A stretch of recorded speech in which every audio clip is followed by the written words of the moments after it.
আমি আপনাকে ভাড়া করে এনেছি, ক্যান্সার কোনোদিন ভালো হয় না। আজকে একটু পড়াশোনা হোক।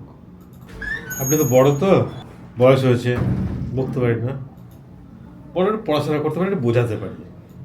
আজ একটু পড়াশোনাই হোক, বিষয়টা খোলাখুলি আলোচনা হোক। আপনার কী হয়েছে সেটা আপনি খুব ভালো জানেন, আপনারা সবাই খুব পরিষ্কার জানি যে আপনার কী হয়েছে। জানেন তো যে আপনার ক্যান্সার হয়েছে। মূল বিষয়ে আছি যে ক্যান্সার কেন হয়, কেন হয়? ভুলভাল খাদ্যাভ্যাসের জন্য হয়, লাইফস্টাইল চেঞ্জের জন্য হয়। এটা হচ্ছে মানুষের শরীর, তাই তো? এই শরীরটা নির্দিষ্ট কিছু জিনিস দিয়ে তৈরি। সেখানে দেখা গেলো ক্যালসিয়াম সবচেয়ে বেশি আছে, আয়রন আছে, ম্যাগনেসিয়াম আছে, পটাশিয়াম আছে, সব বিভিন্ন জিনিস দিয়ে তৈরি। তো আমরা সায়েন্সে রিসার্চ করে দেখা গেছে যে শরীরটা তৈরি করতে ৭৭টা মিনারেল লাগে আর ১৩টা ভিটামিন লাগে। এগুলো দিয়ে সব তৈরি হয়। আমরা যদি 3টে ভাগে ভাগ করি, প্রোটিন, কার্বোহাইড্রেট, ফ্যাট, তাহলে দেখব যে প্রোটিনগুলো নির্দিষ্ট কিছু জিনিস দিয়ে তৈরি, কার্বোহাইড্রেট নির্দিষ্ট কিছু জিনিস দিয়ে, আর ফ্যাটটা নির্দিষ্ট কিছু জিনিস দিয়ে, এগুলো দিয়ে তৈরি। আর তার সাথে কী লাগে? তার সাথে জল লাগে। এটা দিয়ে সিস্টেমটা কাজ করে। এই সিস্টেমের বাইরে যদি তৃতীয় কেউ ঢুকে যায়, যার সাথে শরীরের কোনো সম্পর্ক নেই, তাহলে কী হবে? একটা সমস্যার সৃষ্টি হবে। আপনার বাড়িতে কজন মেম্বার? তোমরা টোটাল 7জন মেম্বার। এবার এমন একজন বাড়িতে এসে ঢুকে গেল যাকে আপনারা চেনেন না, জানেন না, যাকে আপনার বাড়িতে প্রয়োজন নেই। ধরেন একটা পশ্চিম আফ্রিকা থেকে কোনো একটা লোক এসে আপনার বাড়িতে ঢুকে গেল, বা এদিকের কোনো দেশ থেকে একটা ফিলিপাইন্স থেকে একটা লোক এসে আপনার বাড়িতে ঢুকে গেল। সে ঢুকলো, সে থাকছে, সে খাচ্ছে, ফলে একটা ডিস্টার্ব তো শুরু হবে নাকি, একটা সমস্যা শুরু হবে। এবার সে লোক বলে না আমি একা থাকবো না, আমার আরও 2-3জন বন্ধু আছে, তারা নিয়ে এসে থাকবো। কী হবে অবস্থাটা? মারপিট না হলে পরে একটা হয়তো ওর খাওয়া দাওয়া আমাদের খাওয়া দাওয়ার ঝামেলা হচ্ছে, বা ওর থাকা আমাদের থাকার ঝামেলা হচ্ছে, ডিস্টার্ব শুরু হবে। ঠিক আছে? এরকম শরীরের জন্য যেগুলো প্রয়োজন নেই সেরকম আনওয়ান্টেড জিনিস যদি এসে শরীরে ঢোকে, তাহলে কী হবে? একটা সমস্যার সৃষ্টি করবে। সমস্যাটা কখন বাড়তে থাকবে? যখন সেই সব আনওয়ান্টেড জিনিসের সংখ্যা বাড়তে থাকবে, বা যেসব লোক আমার বাড়িতে দরকার নেই সেসব লোকের সংখ্যা যদি আপনার বাড়িতে আরও বাড়তে থাকে। আপনারা 7জন আছেন, তারা 10জন হলো, আপনাদের থাকা মুশকিল হয়ে যাবে। তো এই জিনিসগুলোকে আমরা কী বলি? যেগুলো শরীরে প্রয়োজন নেই সেগুলোকে আমরা সোজা বাংলায় বলি টক্সিন বা বিষ।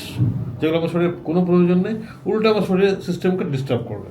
সেই টক্সিন কীভাবে ঢুকছে আমাদের শরীরে? আমাদের শরীরের নিঃশ্বাস দিয়ে ঢুকতে পারে, খাবারের মাধ্যমে ঢুকতে পারে, পরিবেশের কারণে ঢুকতে পারে। এবার সেইগুলো যখন বাড়তে থাকবে তখন সে আমাদের শরীরে সমস্যা তৈরি করবে।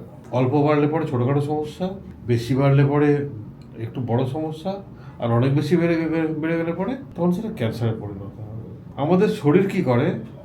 আমাদের শরীর এটা যেমন গোটা গায়ে ছড়িয়ে পড়ছিল টক্সিনগুলো বা বিষগুলো, আমাদের শরীর চেষ্টা করে, বা আমাদের সেলুলার ইন্টেলিজেন্স বলি আমরা, সে চেষ্টা করে সে খারাপ জিনিসগুলোকে নির্দিষ্ট কোনো একটা জায়গায় এনে জমা করা। কোন জায়গায় জমা করবে? আপনার বাড়িতে প্রচুর নোংরা হয়ে গেল, ঝাড়ঝুট দিয়ে একটা নির্দিষ্ট জায়গা আছে তো, সেখানে জমা করবেন।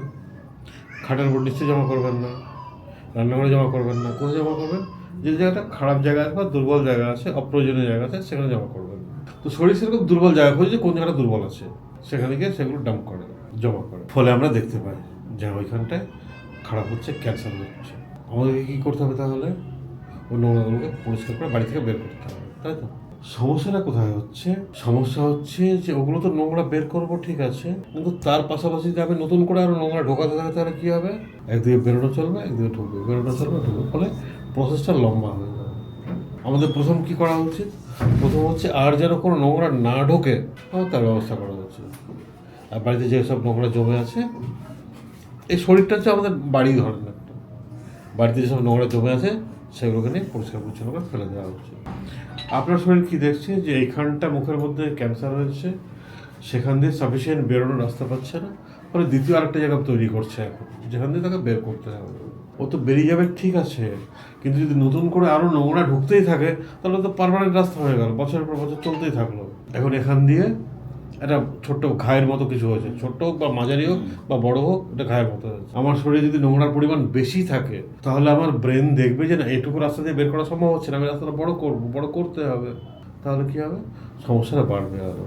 তো আমাকে কী করতে হবে? প্রথম কাজ হলো আমার শরীরে টক্সিন ঢোকাটাকে পুরোপুরি স্টপ করতে হবে। না, আমি শরীরে আর নোংরা ঢোকাবো না।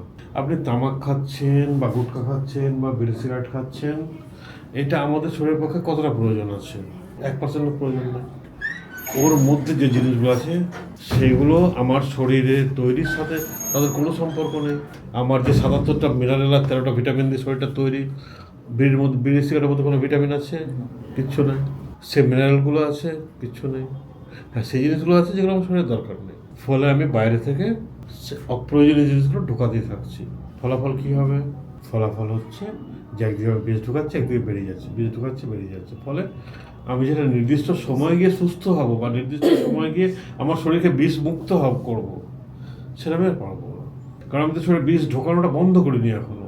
আমি জেনে হোক বা না জেনে হোক আমি শরীরে বিষ ঢুকিয়েই যাচ্ছি। তাহলে কী হবে?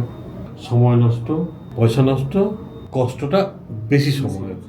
মেন সমস্যা হচ্ছে স্যার, আমি একটা কথা বলছি, মেন সমস্যা হচ্ছে বাবার মেন্টালিটির মধ্যে ঢুকে গেছে যে ক্যান্সার ভালো হয় না। ওটাই হচ্ছে এটা যদি আপনার মাথায় ঢুকে থাকে, এটাই সেটা স্যার পরিষ্কার করার রাস্তা আছে। আপনি সকালবেলা ঢুকবেন এখানে 9টা, 4টে পর্যন্ত বসে থাকবেন। ঠিক হচ্ছে। বাঙালি যেটা ধারণা যে মরিতে মরবো, খেয়েই মরবো। আমি আপনাকে ভাড়া করে এনেছি, এই যে লোকজনগুলো বসেছে, কাউকে আমি ভাড়া করে আনিনি, তাই তো? সবাই যে যার প্রবলেম নিয়ে আসছে এখানে। আপনি এখানে বসে 10টা হোক, 15টা হোক, 20টা হোক, 30টা হোক, যত পেশেন্ট আসবে আপনি সবার সাথে গল্প করেন। আপনার মনের মধ্যে যে ধারণাটা ঢুকে আছে যে না, ক্যান্সার কোনোদিন ভালো হয় না, মিথ্যা কথা বলছে, আমি তো মিথ্যা কথা বলার জন্য লোকগুলোকে ভাড়া করে নিয়ে আসিনি, আপনাকে তো ভাড়া করে নিয়ে আসিনি আমি। তা আপনি তাদের মতামত নেবেন। কেন তাদের মতামত নেবেন? কারণ আপনার মতো তারাও কোনো না কোনো ক্যান্সার নিয়ে এসছে এখানে যা আসছে তার 100-র মধ্যে 90-95 জনই হলো ক্যান্সার নিয়ে এসছে। না, মাথার মধ্যে যদি এটা ঢুকেই থাকে যে না, ক্যান্সার কোনোদিন ভালো হয় না, তাহলে আপনি ওদেরকে দেখুন।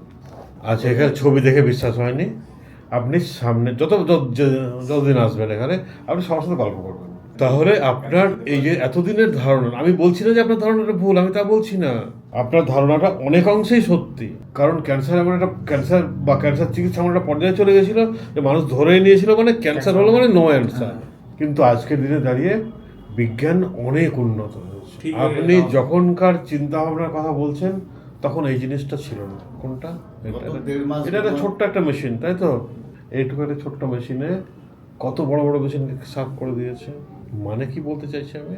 মানে বলতে চাইছি বিজ্ঞান এখন অনেক উন্নত হয়েছে। সে পুরনো ধ্যান ধারণা ধরে থাকলে হবে না, আপনি সে পুরনো ধ্যান ধারণা ধরে বসে আছেন।